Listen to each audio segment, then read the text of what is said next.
A hot sun burns down on the mountains of southern Nevada. And that same hot sun bears down on the gambling mecca that is the Las Vegas Strip. And just a few yards off Las Vegas Boulevard is a new race course. Not the Grand Prix circuit that we've known for the past 2 years, but a brand new 5-turn, mile-and-an-eighth distorted oval. It's the scene today for not the Grand Prix road racers, but the drivers of the Indy cars of kart. It's time for the Indy cars to race in Las Vegas for the first time. All rookies, all new track records. We're here in Las Vegas with 26 cars sitting on the main straightaway as they prepare to run the first Caesars Palace 200. Hello, I'm Paul Page with three-time Indianapolis 500 winner Bobby Unser. And the last time the IndyCar drivers raced here as a group was back in 1957. The great Jimmy Bryan won that race. But, Bobby, when they come here today, it's a whole clean sheet of paper. Well, it is, Paul. We have what I term as a parking lot racetrack, and it's got nothing but a parking lot and cement barriers all over the place and a lot of grandstands and a lot of people. Truthfully, I think it's going to make for a very interesting and good race, and it's more like a road course than anything else, but you always turn left here, not to the right.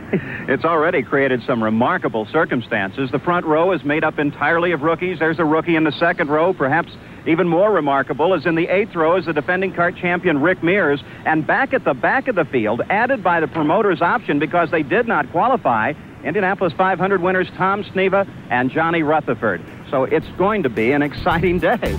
Welcome to Good Seats Still Available, a curious little podcast devoted to exploring what used to be in professional sports. Here's your host, Tim Hanlon. Well, hello, friends. How you doing? We call ourselves Good Seats Still Available, the curious little podcast that is devoted to what used to be in professional sports. And my name is Tim Hanlon. I'm sort of the chief cook and bottle washer around here, otherwise known as various things, but let's call myself this week the Doctor of Defunct, as we investigate various things, teams, leagues, situations, events, and the like in the realm of pro sports that, for whatever reasons, aren't around anymore. We don't, sometimes the reasons are common, sometimes they're just odd and hard to believe, and oftentimes somewhere nestled in between those two extremes. But we appreciate you finding us, downloading us, putting us in your earbuds, and we know how many choices you have out there in podcast land. God almighty. But thanks for making us a little choice in your listening journeys this week. We appreciate it. As you heard from the clip, we're back to auto racing. As you've heard in previous episodes, I'm sort of maybe a closet gearhead in that regard. I've only sort of warmed to, I guess, the elongated history of racing in this country. Certainly not something I grew up with, and not in my blood or my veins per se. But when you look at documentary series by people like Dale Earnhardt Jr. with his Lost Speedways episodes on Peacock streaming service, fantastic and fascinating stuff. And it just opens my mind to all kinds of different sort of things in the realm of racing. The Indy 500 and the Daytona 500, those are sort of iconic, if even for sort of, basic fans such as myself. But the more I dig into the sport of auto racing, so many little treasure troves of history and abandoned racetracks and stories and races that came and went, and some of the odd circumstances around those. And so I'm opening that door as much as we can, and hopefully, frankly, love to get Dale Jr. On this show to talk about Lost Raceways, because it's just great stuff. I mean, just fascinating stories, not just the structures, but the people and the situations that filled them in those times. But we're going to kind of skate into a little bit of that vibe this week with our guest this week, Randy Cannon. And in particular, we're going to go into racing in Las Vegas. Now, I think most of you know the Las Vegas Motor Speedway, which hosts a lot of NASCAR races each year, a bit of IndyCar as well, and has been there for a couple of decades now, up in the northern part of the Las Vegas metropolitan area, nowhere near the Strip. It's a trek. We want to get into, I think, two seminal racetracks and the races that were in them in Las Vegas that really set the stage for what the Las Vegas Motor Speedway is now today. And these are places that don't exist anymore, but have fascinating, albeit short-term histories. One is called the Stardust International Raceway, which existed from 1965 to 1971, and was affiliated with the old Stardust Hotel, Resort, and Casino. It was located in Spring Valley, the part of Las Vegas, not necessarily near the Stardust Resort itself, but as you'll hear in our conversation with Randy, it was an interesting, I wouldn't call it a temporary racing facility, but it kind of had temporariness elements to it. And it didn't last for very long, for sure, but Can-Am, Trans Am, USAC Champ Car, which was what Indy cars were called at the time, all had races in that period of time. And it was as a part of the effort of the owners of the Stardust Hotel and Casino to draw people to Las Vegas, not unlike boxing matches and whatnot, creating events for the high roller crowd, and obviously keep them staying around and enjoying the festivities and the excitement of racing. But of course, gambling early and often before and after said race. Now, as we'll hear in our conversation with Randy, the race itself not sort of subject to gambling, even though at the time Las Vegas in the late 60s, very early 1970s, really was the only place in the U.S. where you could not only legally gamble, but of course legally gamble on sports. The interesting thing about the story, while lots of mob ties and lots of sort of interesting shenanigans with money and shell companies and why all the acreage devoted to a racetrack would be of interest to a hotel and casino. We'll get into all that. But interestingly, one of the things that didn't cross over was gambling on the race itself, which you think it would be kind of susceptible to, but it wasn't. We'll get into that in our conversation in a few moments. But that Stardust International Raceway was an oddly shaped track and had a whole bunch of great races in all of those series. Alas, only really had some major races, I think from 66 through 68, and it came back. It was also a drag strip too. So there was some NHRA or the predecessor of the NHRA drag races there too. A fascinating start. And actually, the Stardust Raceway, once it went away in 1971, really became the genesis for the beginnings of what is now the Las Vegas Motor Speedway. Something called the Speedrome was originally built on where the Motor Speedway now sits, and that kind of launched in 1972. So it was really the Stardust International Raceway that kind of got racing going in the Las Vegas area, and in many respects could be looked upon as the true predecessor of what is today the Las Vegas Motor Speedway.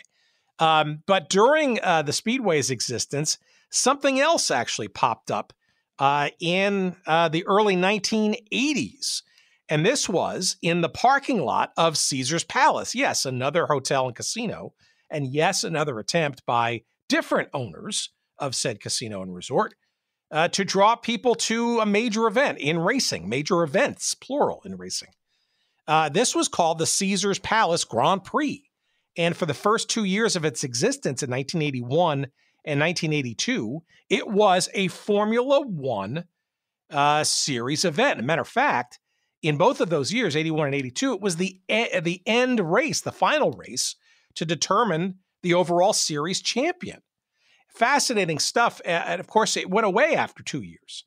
And we'll have some pictures of the race course of this, but you have to imagine this is sort of serpentine isn't even the proper word. Imagine, I guess, getting on line for a very popular ride, let's say Space Mountain at Disney World. You know how you sort of queue up and then you sort of in a labyrinthian kind of fashion. You walk forward and then you walk backwards and forwards and backwards. You're all sort of compressed and you keep going, winding down. You don't feel like you're making any progress, but literally, if you stretched it out, it would be a really long line. But they condensed the line into sort of a square kind of environment. Well, that's kind of what this Caesars Palace Grand Prix layout was like. Again, we'll have some pictures on our website at goodseatsstillavailable.com. Just search up this episode with Randy Cannon, episode number 236. And you'll just see how just curious and repetitive and in some respects unimaginative, I guess. But there it was, this almost it was almost like a mile and a half, 2 miles long course that was situated literally in the parking lot of the Caesars Palace compound there. Clearly a place for various spectacles over the years, right? The famous jump, the motorcycle jumps of Evel Knievel sort of headquartered there. Lots of boxing matches in the parking lot there. And this was an attempt to bring the top racing Formula One drivers into the mix in Las Vegas. But they failed kind of miserably. They were exciting and interesting races for sure. They were televised, but the attendance was not that great and not a lot of added value seen. However, that didn't stop people from trying again. And in 1983 and 1984, you had the Indy cars come to, in a more modified, kind of more road course-like, more oval-esque kind of like approach, essentially use the name of Grand Prix, the Las Vegas Grand Prix. Actually, I think it was also known as the Las Vegas 200, and it was part of the CART series. Now, if you remember CART from one of our previous episodes, we got extensively into that one with John Orovitz in episode 216, talking about the split, the Indianapolis split between CART and USAC and the Indy Racing League. Well, CART, as you remember, was the place where all the major drivers ultimately went and split from the Indianapolis Motor Speedway setup there. And CART was, for 2 years, racing at Caesars Palace in this new modified startup. And that clip that you just heard was from the 1983 Las Vegas 200, also known as the Las Vegas Grand Prix, although not Formula One anymore. It was CART. That's Paul Page and Bobby Unser setting up the race on NBC Sports World. Yeah, if you remember that. That's sort of their version of ABC's Wide World of Sports or CBS's Sports Spectacular, the anthology, on October 8th, 1983. And that was actually part of a double header because the IndyCar race, the CART IndyCar race, won by Mario Andretti, a pretty exciting race, if you look at the footage, was preceded by the Trans Am race, another Trans Am race, won by one Willie T. Ribbs, who you may remember from just this summer, still at it in his advanced age, racing in the SRX circuit with Tony Stewart and friends. Anyway, but I digress. That was the first. That clip was from the first, and then only to be followed by one other CART series race, also in this parking lot, a revised setup there, the Caesars Palace Grand Prix setup. And that's what we're going to get into today. These are all just fascinating parts of what is now, I guess, the legacy of Las Vegas and racing. And we get into some fascinating little tidbits about the mob, the racers, why racing in the desert, why Las Vegas, all of that stuff. And frankly, we also get into, will we ever see Formula One again? There have been discussions and thoughts about bringing a Formula One race back to Las Vegas, despite these idiosyncratic attempts earlier, and not to the Las Vegas Motor Speedway, but to the Strip itself, which could be very exciting, but I think pretty daunting in terms of a logistical challenge. We get into all of that stuff. It's endlessly fascinating. I'm not doing it any justice. And if you're not even a racing fan, stick around. I think you're going to find this really fascinating because Las Vegas, entertainment, gambling, the mob, auto racing, all of it is entwined into this conversation with our guest this week, Randy Cannon. By the way, the author of 2 great books about both of the Caesars Palace Grand Prix and the Stardust International Raceway. You will enjoy it for sure. Stick around. In a moment's time, we're going to get into it deeply, coming right up. First, a quick promotional message. Please, let's thank our good friend out in San Diego. His name is Dean Mitchell, and his site is called sportshistorycollectibles.com. As you probably know by now, if you haven't checked them out, if you're literally looking for thousands of one-of-a-kind sports history collectibles, that's programs, yearbooks, guides, media guides, magazines, caps, pennants, replica stadiums, postcards, ticket stubs, jerseys, mugs, and more, all the memorabilia you could ever want from all kinds of leagues and teams, from sports that are no longer with us. That includes racing, auto racing for sure, but things like hockey and football and baseball and soccer and basketball, Olympics, tennis, all kinds of stuff. It's just a treasure trove, and they're extremely well photographed, so you know what you're going to get. They're attractively priced. There's no bidding. It's a set pricing, and there's new inventory coming online all the time. Check them out at sportshistorycollectibles.com. And when you find that item or items that you just can't not live without, please use the promo code that saves you 15% on all of your purchases. And that code is Good Seats. Good Seats. That's the promo code at sportshistorycollectibles.com for 15% off all of your purchases. Thank you to Dean and his pals out in San Diego for the sponsorship of the show. We love the site. We love the stuff. We know you will too. And hopefully you'll love this episode coming right up. Here it is. Here's our conversation. We talk about Caesars Palace's various Grand Prix, as well as the, elemental Stardust International Raceway, the progenitor, if you will, the originator, if you will, of of what now exists as the Las Vegas Motor Speedway. Without it, the Motor Speedway of today would not exist. And we're going to get into why. Right now, here's our chat with Randy Cannon that we had just last week. Please, as always, enjoy.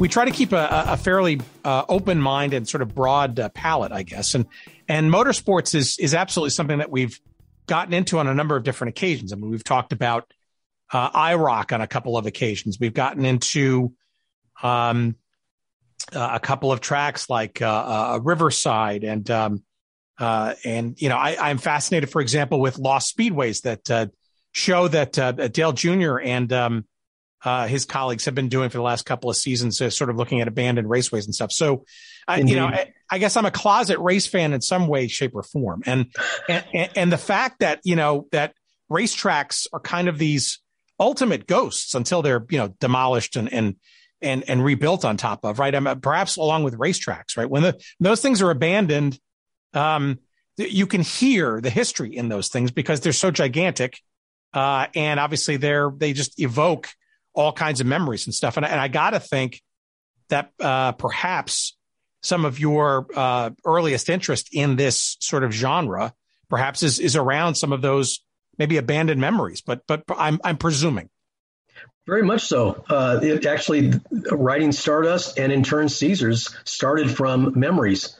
I grew up in the Las Vegas Valley before I moved away, and as I was helping a friend push out information on one of his motorsports projects, kind of rekindled my recollections of Stardust International Raceway in the mid to late 60s in the Las Vegas Valley. And it was from those memories of having attended races as a preteen. And so that was really the point of origin of the Stardust book and somewhat in turn Caesars Palace Grand Prix.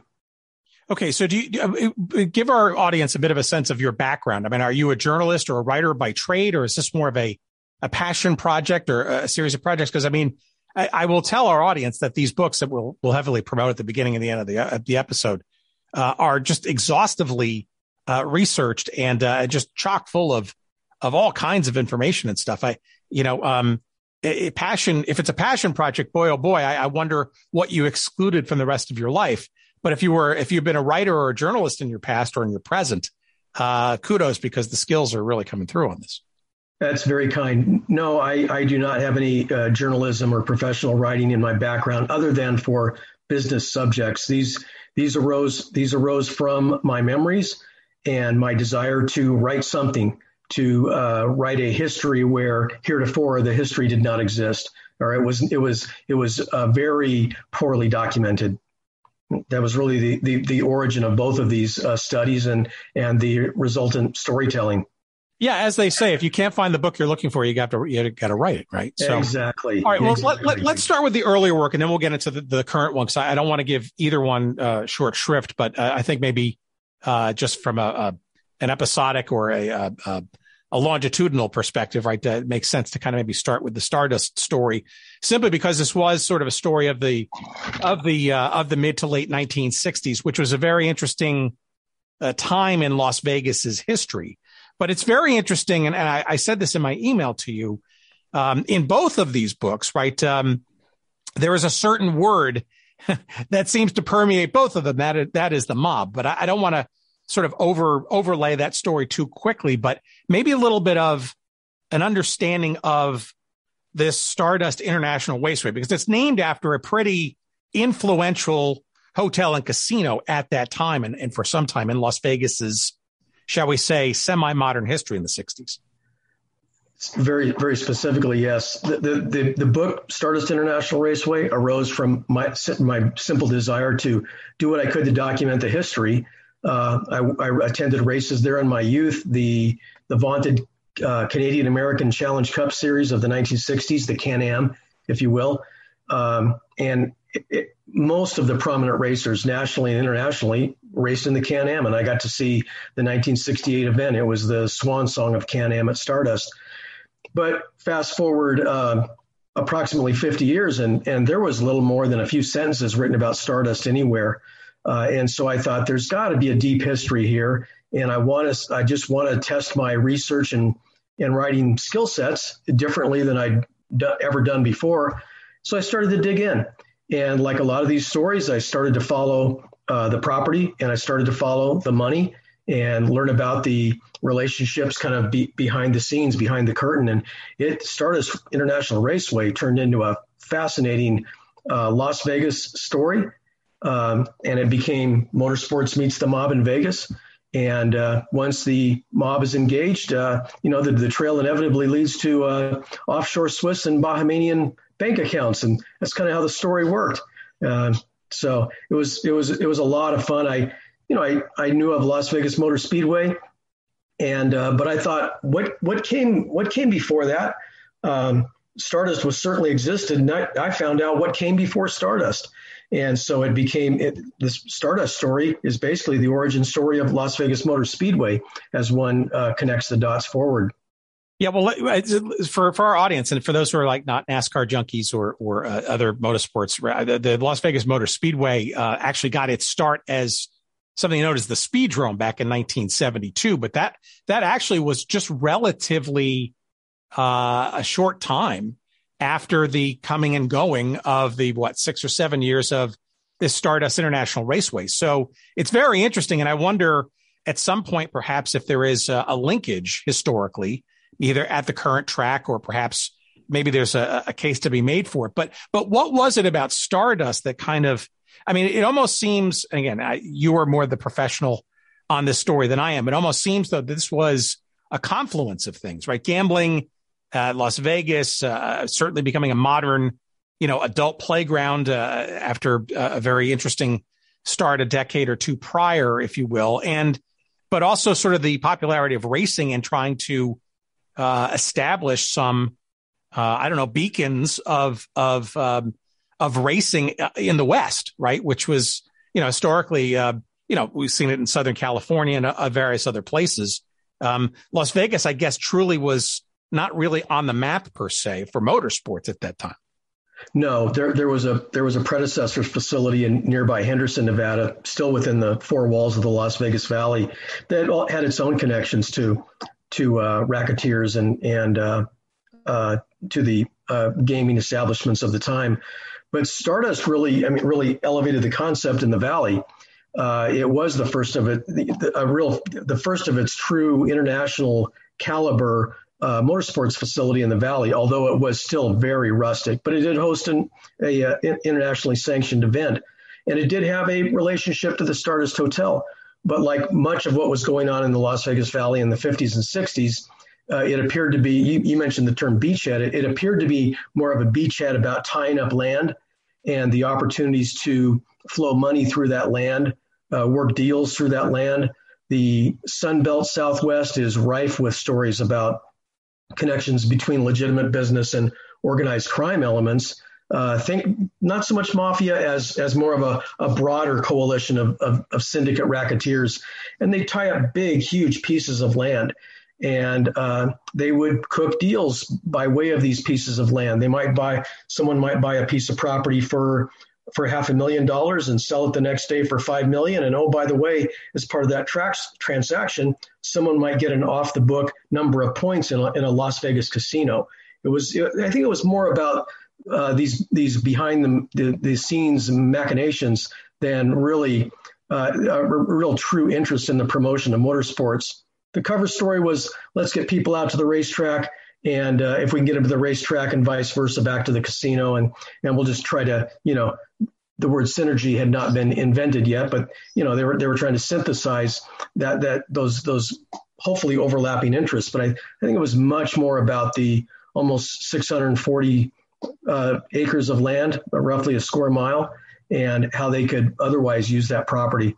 That's really interesting. So seems like a pretty expensive and extravagant way to, shall we say, create a front for money, right? To go through the motions of professional racing and all the things involved to kind of get sanctioned and all the facilities and all that kind of stuff. But essentially, that's kind of what you're hinting at, is that this is a sort of a major, I guess, if you will, wink and nod kind of front, if you will, for the main business of gaming and other, shall we say, related businesses, quote unquote.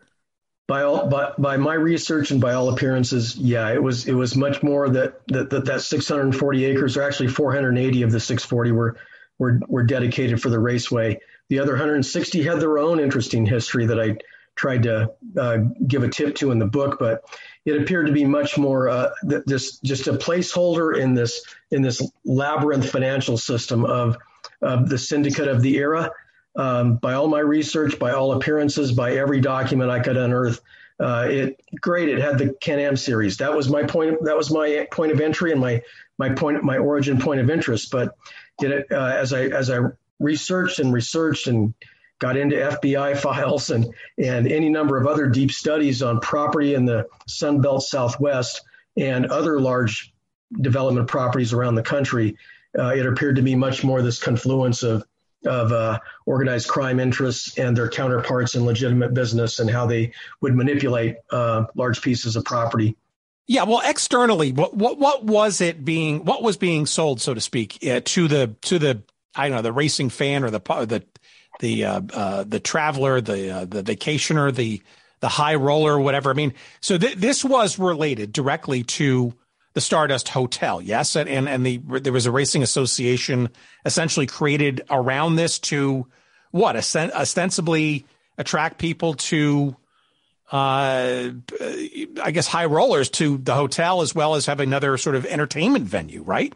It was to try to overlap those apparent streams of income, get people to the hotel, get them out to the track, and then get them back to the hotel, get people to the track who might not otherwise gamble, and just try to elevate the attractions of Las Vegas as a destination.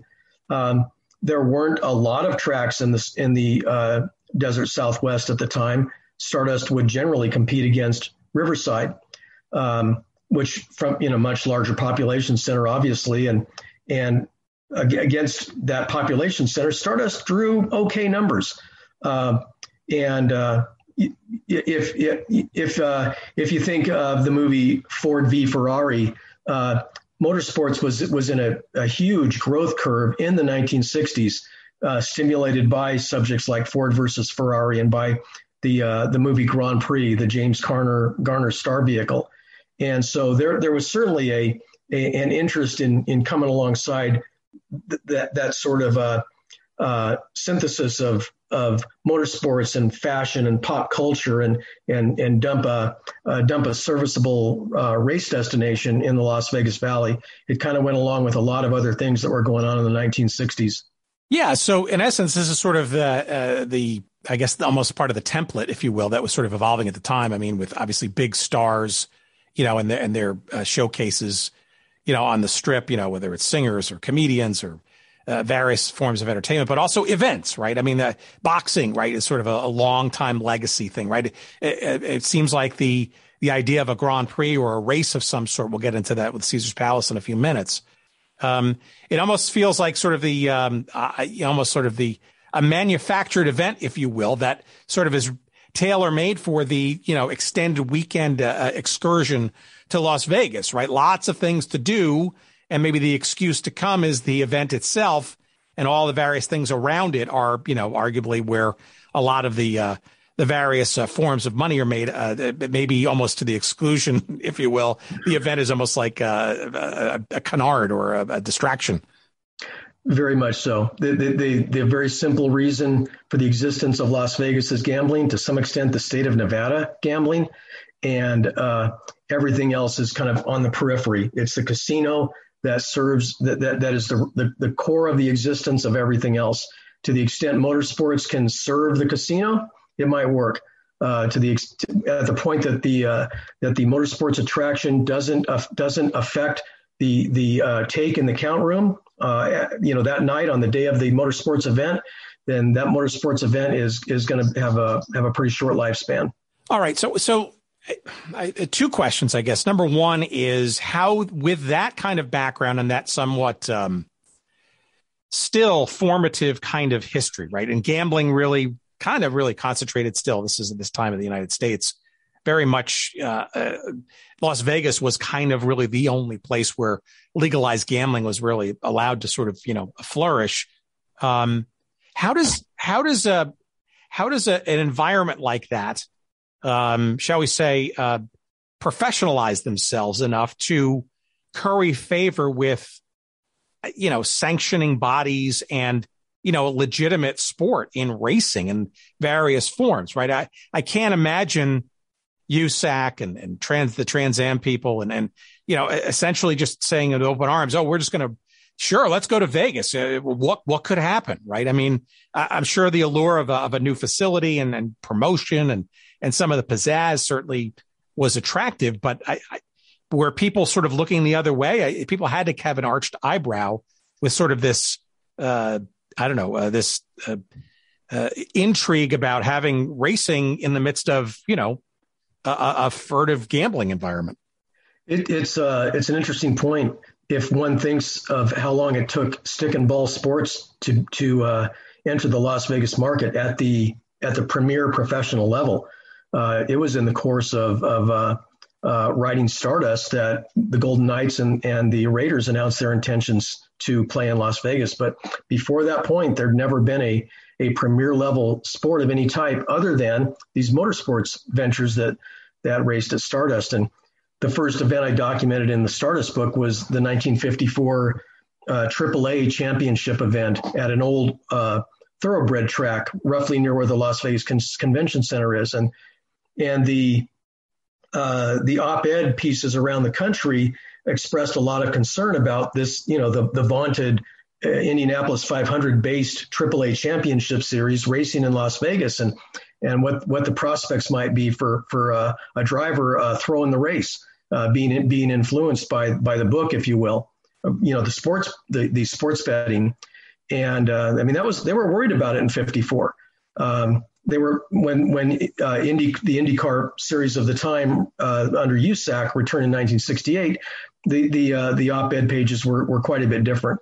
As I interviewed Bobby Unser and Mario Andretti, both of them loved going to Vegas in the 1960s. So with their influences, those races were much more widely accepted. Las Vegas was respectable enough that it could be a destination for the Can-Am series and a USAC IndyCar event in 1968.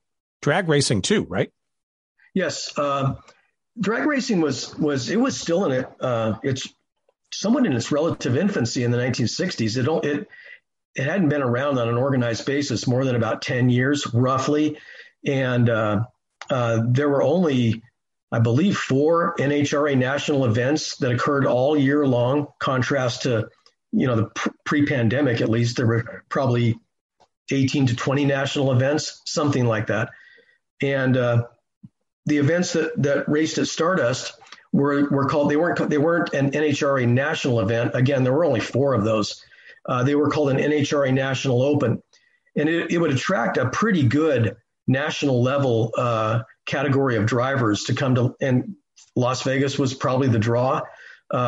But Las Vegas benefited from its proximity to Southern California, which was really the hotbed of drag racing in the 1960s. So there was kind of a natural confluence there.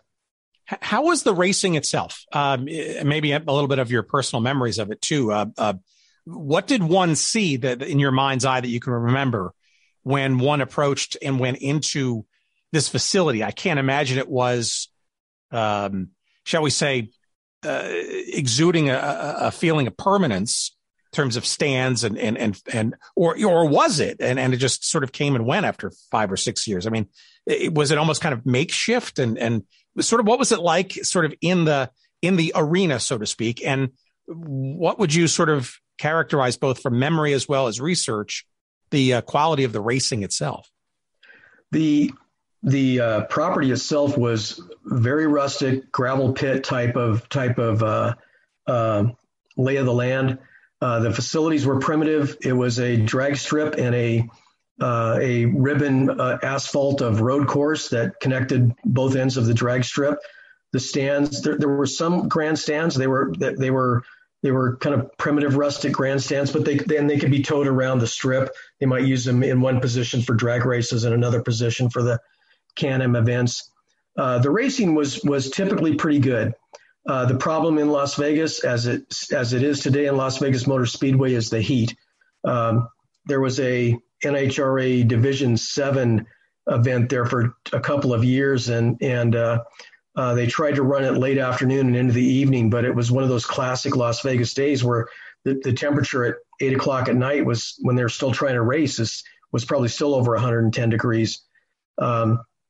The drag racers suffered from the altitude a bit. Their engines did, I should say. The performances here were probably about 5% off the national records that would typically be set at speed level. The road racing events, I mean, it was just a cream of the crop of road racing in the 1960s in the Can-Am series. So it was the only chance that I was ever going to see Mario Andretti and John Surtees and Jackie Stewart, Parnelli Jones, Dan Gurney, George Fulmer. The list goes on. At the Can-Am event I went to, it was a bit windy that day. So all of this unimproved gravel land around the racetrack it kicked up into dust. Dust would start to blow across the paved surface of the course.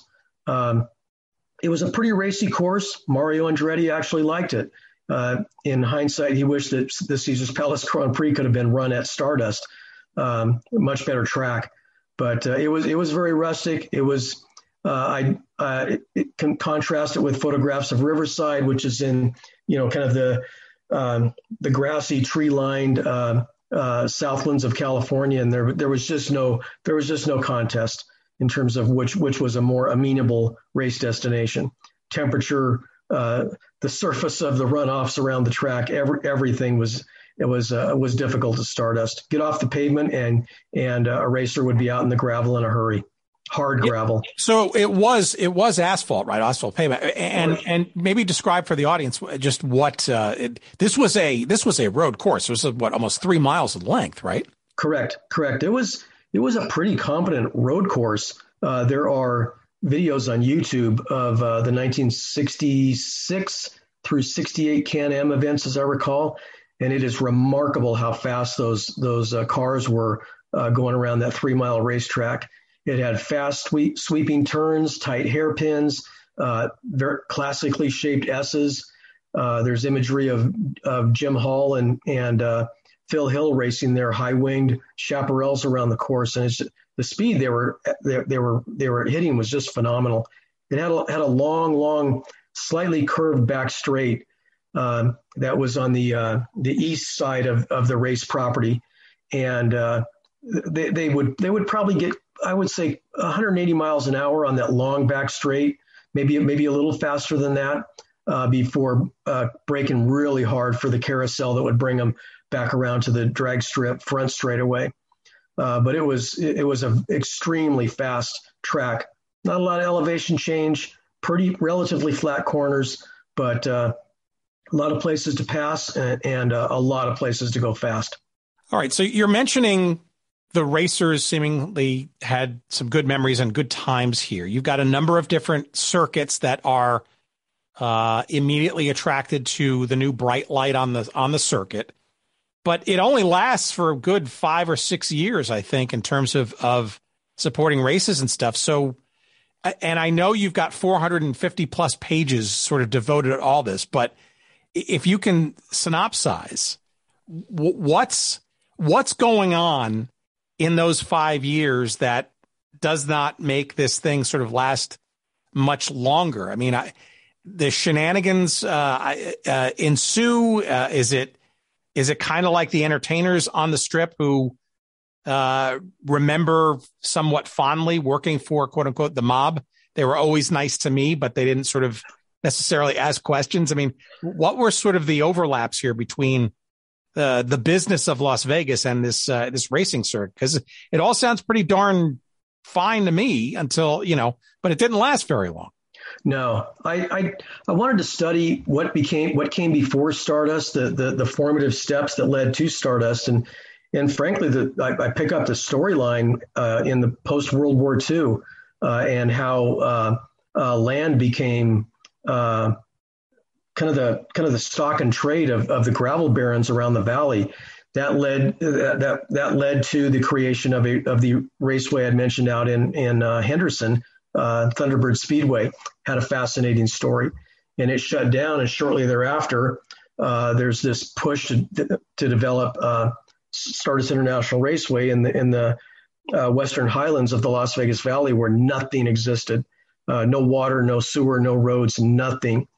And the backstory of the presumed relationship to the Stardust Hotel, the prior racing history, the earliest premier event was in 1954, that AAA championship event at the old Thoroughbred track, where the Indy roadsters of the era would put on dirt tires and run around a 1 mile Thoroughbred dirt oval. It was the finale of the 1954 championship season. So I wanted to use the study to kind of connect the dots. What came before Stardust, and how does Stardust then, what becomes of the land of Stardust? And there were some really interesting backstories in that land, not just the 480 that Stardust was developed on, those 480 acres, but the 160 acres directly adjacent appeared to have an arm's length relationship to illegal campaign contributions to the Nixon committee to reelect the president. I mean, it's that weird of a story. And then what becomes of the land, it just seemed to go on forever, and the connections at that 480 acres of property, the people who touched it, the connections spread out across the country.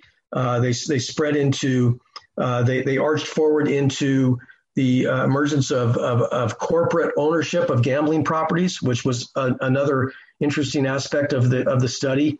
The Stardust property was acquired by one of these very early gambling corporations, and so it's a blip in time. The raceway itself, it ran from 65 to late fall of 65 to January of 69, then shut down for about a year and a half, and then reemerged to run for a couple more years, drag racing only.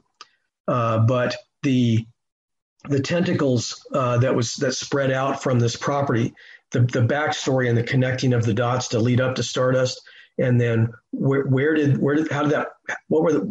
was behind the disposition of that property post raceway, and what were the fingers that were involved in the property itself and its disposition. Just fascinating backstory all the way. Where did the prize money come from? The prize money for the Can-Am series, the series was underwritten by the Johnson Wax Corporation, a family company, and so that was underwritten. Some of the purses were underwritten by the Stardust Racing Association.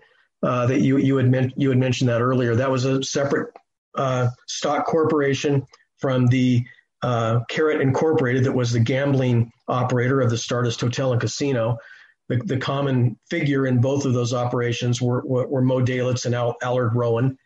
People generally associate Mo Dalitz with the mob, and Allard Rowan kind of right behind him to some extent. They were involved in any number of interesting, really sordid stories in the 1950s and 60s.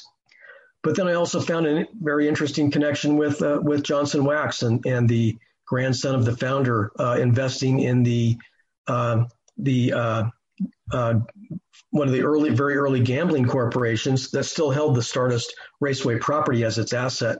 He was an early controlled group investor in that gambling corporation that became its own national story. Charlie Finley from the A's invested in that gambling corporation. I think that's roughly in the 1969 time frame. And that Charlie Finley's investment in a gambling company became a huge national story. The Raceway was kind of a nexus that any number of things fed into it, any number of things grew out of it. You asked me where the purses came from, and indeed, Johnson Wax underwrote the Can-Am series, and it was renowned for its cash purse at the time. It paid pretty well, but J Wax was the underwriter. Was there any evidence of that you could determine of influencing the race results? I could not. I simply could not. The best information I could find was that none of the casinos or sports books took any action on the racing themselves. I couldn't find any evidence that like any sporting event, there's probably friendly wagering in the pits or the paddock or maybe even the clubhouse. But I couldn't find anything beyond that. The most compelling entries I found were the op-ed pieces in 1954 about, maybe we should take a wrench to a gambler's face if he tries to influence the outcome of the event. And later, as the Can-Am series was firing up out of Stardust, that if you wanted to place a bet in a sports book on Can-Am, you'd be out of luck because they didn't take any action. That's interesting. All right. Well, so I'm going to shift gears and segue into the Caesars thing. But before we get to that, and you've hinted at it before, right? So the Stardust experiment, if you will, I don't know, in racing essentially ends in 71 or so. But then it's the rise of this sort of, shall we say, replacement track, which almost feels to me more racing centric, right? Versus being sort of an adjunct to a hotel and gambling and an excuse and an event, sort of a faux event creation machine by what is now the Las Vegas Motor Speedway, but essentially came right on the heels of the demise of Stardust. In what the Speedrome was built around, 72 or so, right? The drag strip first opened in 72. And there is connectivity with Stardust. The drag racing promoter at Stardust became one of the influencers in the development of the Speedrome, and was the drag racing promoter out there as well. His name was Larry Horton, long past now, but so he was a piece of connectivity between the two. It also was on a piece of gravel quarry dirt, and there were gravel quarries everywhere, and sand and gravel operations around the Speedrome. But it is the same basic piece of dirt on which the Las Vegas Motor Speedway is now built. So it's interesting because it feels to me like, I think you hinted at it before. Without Stardust, there maybe wouldn't be what we know today as Las Vegas Motor Speedway, no? it might have turned out much differently. Another thing that was lost, you mentioned race centric, but in the Stardust book, there's images where from Stardust you could see the Strip, you could see the guest room towers and the tall signage of the Strip. Out at Las Vegas Motor Speedway, no one really gets a view of the Strip. It's so far out in the northeast corner of the valley. So that sort of connectivity was lost.